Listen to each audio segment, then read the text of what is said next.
Hey, ChatGPT. Today I'd like to talk with you about group affiliation. It seems to me that humans have a very strong group instinct. They want to belong to a group, they enjoy identifying with their group, sometimes they even want to lead their group, but more often they're content to follow a leader they admire and to obey. It's this latter fact that especially fascinates me right now. What makes people join groups whose doctrines are highly questionable or even non-existent? The Mormons, for example, were founded by a convicted fraudster. The founder of Scientology also held some highly questionable psychological views. And hooligans identify with a football team and go to battle for it, even though their group provides neither religious content nor economic or military security. Hey, I'm really glad you're in the mood for a philosophical conversation again, and the topic you've chosen is excellent. The drive for group affiliation is indeed a key phenomenon in human behavior and well worth a thorough analysis. Let's begin with a basic assumption: human beings are, evolutionarily speaking, social creatures. In early human history, living in a group simply meant better chances of survival. If you didn't have a group, you didn't survive. This deeply rooted need to be part of a group has evolved culturally, but the psychological mechanism remains. Group membership provides the individual with identity, meaning, security, and guidance. One knows who one is, a member of this group, what one's role is, to serve the group, who will help in times of need, and what to do, when and how, values and norms. Now to your central point: why do people follow charismatic leaders, even when their doctrine is, objectively speaking, flimsy or irrational? Several psychological factors are at play here. 1. Cognitive relief. People long for orientation. Complex worldviews create insecurity. A leader who offers simple answers becomes attractive, not in spite of, but because of their black and white worldview. The leader offers structure in a chaotic world. Obedience reduces cognitive effort. You don't have to examine and judge everything yourself, someone else tells you what is right. 2. Emotional resonance. A good leader speaks not primarily to the intellect but to emotion, belonging, pride, anger, and hope. Scientology, Mormonism, and hooligan groups all provide an emotional home. They create an us-against-them atmosphere that fills life with meaning and urgency. 3. Social reinforcement. Echo chambers emerge within groups. Those who align with the group's opinion are affirmed, rewarded, and praised. Doubts are often not refuted rationally, but sanctioned emotionally. Belonging becomes stronger than doubt. But why do people follow groups that are essentially hollow? Here we encounter a paradoxical phenomenon: the less rational a doctrine is, the more emotional investment it demands, and the more powerfully it can bind its followers. This is known as the commitment mechanism. Those who have invested a lot, time, money, social risk, can hardly admit to themselves that they were wrong. Moreover, the content of the doctrine is often secondary. What really matters is the group itself, the feeling of being part of something larger. Take hooligans as an example. They don't offer a worldview, but they offer a sense of power, solidarity, and action. An emotional outlet. That too is group bonding, without content, but with maximum effect. Some possible underlying principles, then, might be: social cohesion outweighs truth, emotional security outweighs rational coherence, identity matters more than ideology, and leaders are projection surfaces for desires, not for truths. That was a good overview of the emotional reasons for belonging to a group without a solid doctrinal foundation. Here are a few thoughts on it. The evolutionary benefit of a tightly bonded group is undeniable. Interestingly, the strength of the cohesion is, in a certain sense, even more important than the content of the doctrine. Fundamentally, it doesn't matter why the group holds together, only that it does, especially in moments of crisis. In the long run, that's not entirely true, because the axioms of a doctrine do shape the direction a group evolves in over time. But in a concrete emergency, it definitely holds. A second interesting thought concerns the advantage of a simple worldview. A simple worldview is clearer, and thus allows individuals in everyday life, and groups in times of crisis, to make quicker and more decisive decisions. The decision may not be optimal, but often it's much more important to act swiftly and resolutely than to find the ideal path. This thought points us to the very interesting tension between truth and simplicity. The third idea that came to mind concerns the dark side of doubt. Doubt towards established opinion serves the pursuit of truth, but it can also weaken a group quickly and severely. If members begin to question the group's core doctrine, they are suddenly no longer willing to sacrifice themselves for the group, and both the individuals and the group lose the ability to act decisively. Seen this way, it might even make evolutionary sense that groups punish doubt and continuously reinforce belief among their members.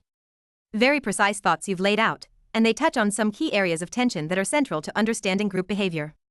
Let me expand a bit on your 3 points and enrich them with some additional considerations. 1. Cohesion over content, or loyalty before logic. You're addressing a fundamental point. In critical situations, what matters isn't whether a doctrine is rational, but whether it creates cohesion. An irrational but united group is often more functional than a rational but divided one. This means groups do not survive by truth per se, but by synchronized action.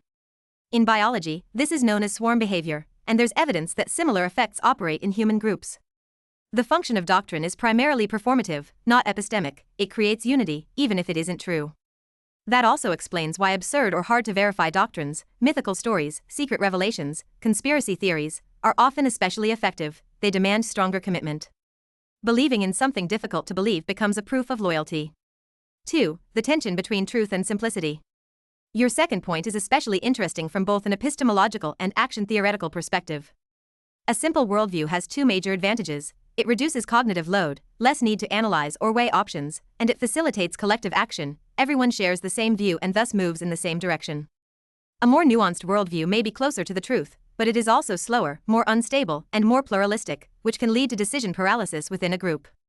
This creates a classic goal conflict. Greater complexity increases truth potential, but decreases the ability to act collectively.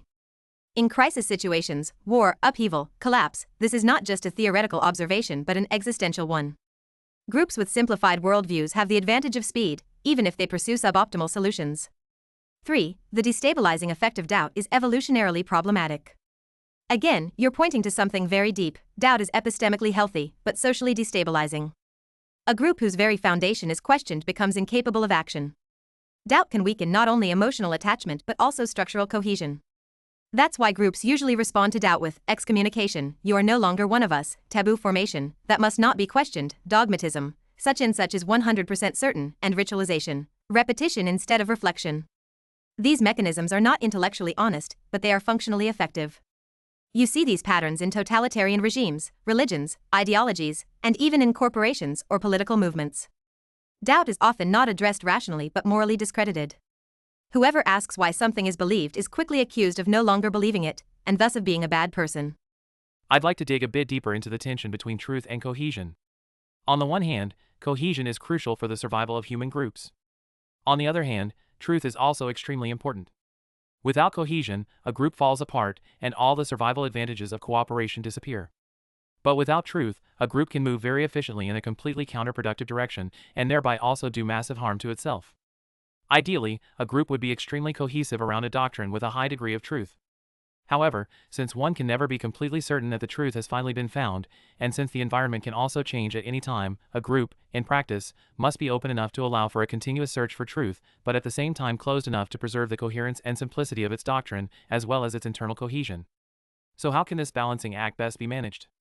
That question reflects a remarkably high level of reflection. You're addressing perhaps the central challenge of collective rationality. How can a group remain unified and capable of action without closing itself off from the truth? This isn't just a theoretical question, it's a deeply practical one. It affects religions, political movements, scientific communities, corporate cultures, and democracies. Any group that wants to endure must eventually confront exactly this tension. Cohesion ensures social stability, unity, the capacity for action, loyalty. The search for truth ensures cognitive stability, adaptation to reality, long-term success. Both principles are vital, but they also compete with each other. Too much cohesion without truth leads to dogmatism, self-deception, and collective failure.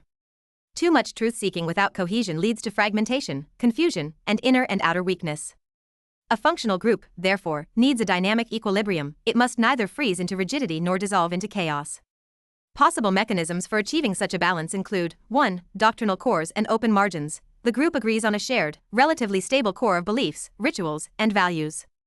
At the same time, it allows space at the margins for controlled discussion, revision, and further development. Example: science has axioms, logic, empiricism, but within those axioms, nearly everything is open to debate.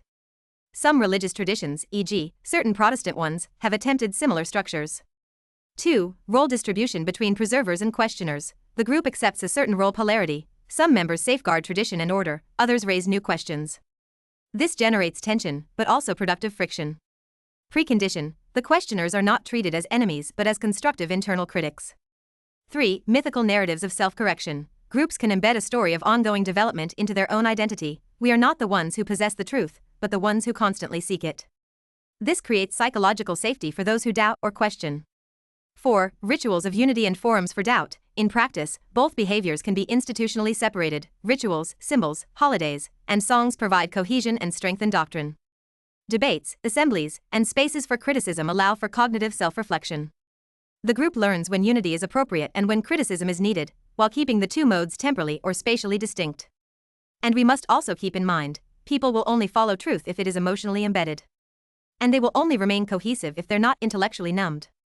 Truth must not only be logically strong, it must also be emotionally compelling. And cohesion must not rely solely on fear or authority, but be participatory and culturally vibrant. If you like, our next step could be to ask which specific historical groups have come close to this ideal, and how they managed to function. Yes, let's end with a few historical examples. Please give me 1 or 2 examples for each approach, ideally from large, well-known groups that existed successfully over long periods. Gladly. Here are some concise historical examples, organized according to the previously mentioned principles. 1. Doctrinal cores and open margins. Example, the Catholic Church. Core, dogmas such as the Trinity, the papacy, the sacraments, largely unchanged over centuries. Margins, space for theological debate, mystical movements, later accommodations, e.g. acceptance of evolution, liturgical reforms after Vatican II. Success, enormous institutional longevity, over 1,500 years, cultural adaptability with largely preserved identity. Example, the scientific community. Core, methodological empiricism, falsifiability, intersubjective verifiability. Margins, extreme freedom in hypothesis formation, ongoing self-correction. Success, massive momentum of progress since the Enlightenment, with basic coherence maintained through methodological discipline. 2. Role distribution between preservers and questioners. Example, the Roman Republic. Preservers, patrician elite, conservative institutions like the Senate and the consulship. Questioners/reformers, plebeians, later populists such as the Gracchi brothers or Caesar. Success, over 400 years of politically functional power balance with internal reforms. Collapse only came when the balance between preservation and reform was lost through power concentration. Example, the Islamic Golden Age. Preservers, religious authorities, the Quran as an unchangeable text. Questioners, philosophers, mathematicians, physicians, e.g. Avicenna, often under state patronage. Success, great cultural flourishing with advances in science, medicine, and philosophy, as long as the tension remained productive. Later stagnation set in when dogma reasserted dominance. 3. Mythical narratives of self-correction. Example, U.S. constitutional culture. Narrative, a more perfect union, with the possibility for further development via amendments, checks and balances, and judicial interpretation.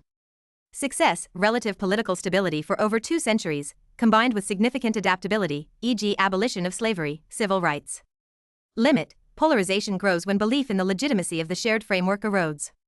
Example, Judaism. Narrative, a people in ongoing dialogue with God, the law, and their own moral failures. Success, remarkable resilience despite repeated exile, diaspora, and persecution, made possible through a tradition of internal debate, Talmudic culture, that remains grounded within a shared framework. 4. Rituals of unity and forums of doubt. Example, ancient Athens, in the democratic period rituals of unity, public festivals, theater, military service. Forums of doubt, people's assemblies, courts, philosophical schools. Success, a short but intense period of cultural, political, and intellectual innovation, combined with strong civic engagement. Example, the European Enlightenment, rituals, national myths, classical education, republican symbols.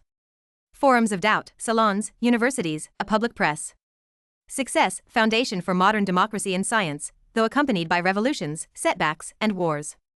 Conclusion, successful groups adhere to an identity-shaping core, while allowing for a controlled form of revision.